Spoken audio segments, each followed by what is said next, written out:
Good afternoon and welcome to 1 p.m. Weekly News, where we bring you the latest news and stories on climate change and sustainability.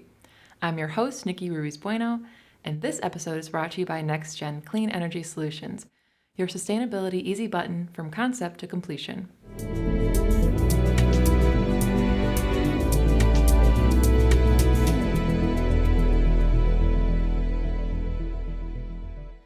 First up, Wild Earth is a company that produces plant-based foods for pet animals. After learning that 30% of the meat consumed in the U.S. goes to feeding pets, the founder of Wild Earth, Ryan Bethencourt, realized that more than a quarter of factory-farmed animals could be replaced with plant-based protein. Bethencourt learned that dogs and cats could not just survive, but thrive on a plant-based diet. In 2019, Bethencourt appeared on national television to raise capital for his company and became a contestant on the hit show Shark Tank. One of the sharks, Mark Cuban, invested $550,000 for 10% of the company. And since then, Wild Earth has raised nearly $50 million in funding.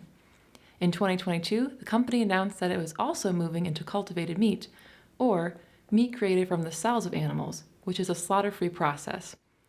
Now, Wild Earth is offering both a plant-based pet food line and a separate line of cultivated pet foods for people who want meat but don't want to support the cruel practice of factory-farmed animals.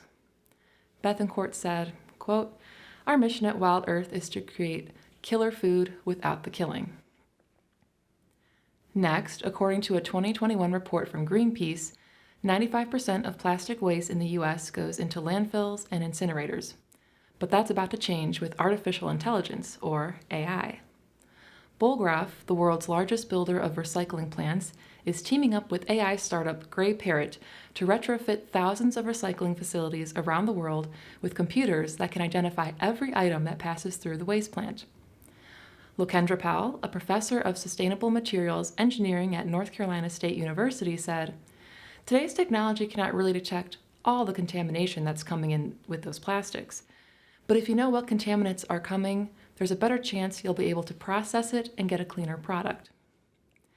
Now, with outcomes measured from over 100 AI trash spotter facilities, approximately 30% more plastics can be recycled instead of going into a landfill. A U.S. court banned 3 dicamba-based weed killers last week that have been blamed for millions of acres of crop damage and harm to endangered species and natural lands in the U.S.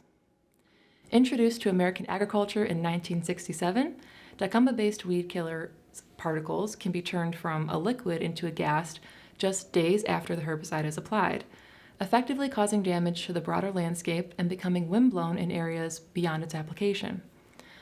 The companies who manufacture the weed-killing products are Bayer, Syngenta, and BASF.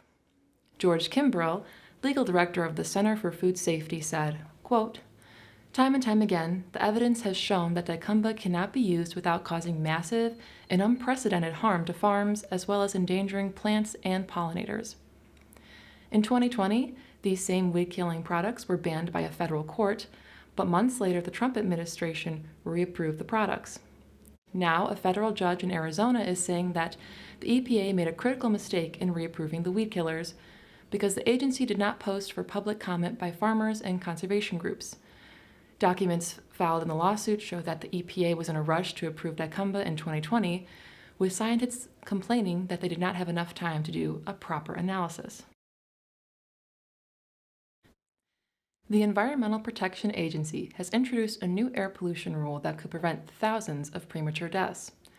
Prompting backlash from business groups but praise from public health experts, the EPA is adding stricter limits on how many micrograms per cubic meter of soot is allowed from industrial facilities. Scientific studies show that reducing soot pollution is most beneficial to poor communities who are disproportionately located near such facilities. Once fully implemented by 2032, the stricter limit is expected to prevent up to 4,500 premature deaths per year. The challenge for the Biden administration is trying to reduce pollution in overburdened communities while reviving U.S. manufacturing. In the current presidential election, Donald Trump is pledging to dismantle many of President Biden's environmental policies. The soot standard was last updated during the Obama administration, but in 2020, the Trump administration rejected stronger limits and sided with business groups who argued that cutting pollution would crush manufacturing. Now, industry groups say it will be harder to manufacture electric vehicle batteries, wind turbines, and other initiatives that are central to President Biden's climate agenda. More on the story as it unfolds. Stay tuned. This story of the week is brought to you by Batricity, your energy storage partner. EcoWatch reports that the U.S. Bureau of Land Management, or BLM, has announced a solar energy plan that would include 22 million acres of public lands in the western U.S. to expand solar energy development.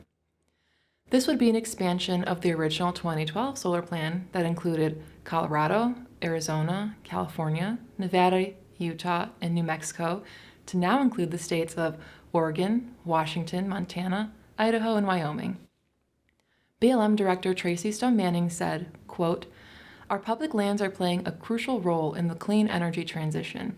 Investing in clean, renewable energy represents BLM's commitment to building a clean energy economy, tackling the climate crisis, promoting American energy security, and creating jobs in communities across the country." BLM is also processing 67 proposed utility-scale clean energy projects on public lands that would include wind, solar, and geothermal. The projects are expected to add upwards of 37 gigawatts of clean energy. To put that in perspective, 1 gigawatt is enough clean energy to power about 750,000 homes, so 37 gigawatts would be able to power as many as 27,750,000 homes. Those are the latest top-line stories from the sustainability universe. Please join us again next week for a new episode of 1 p.m. Weekly News.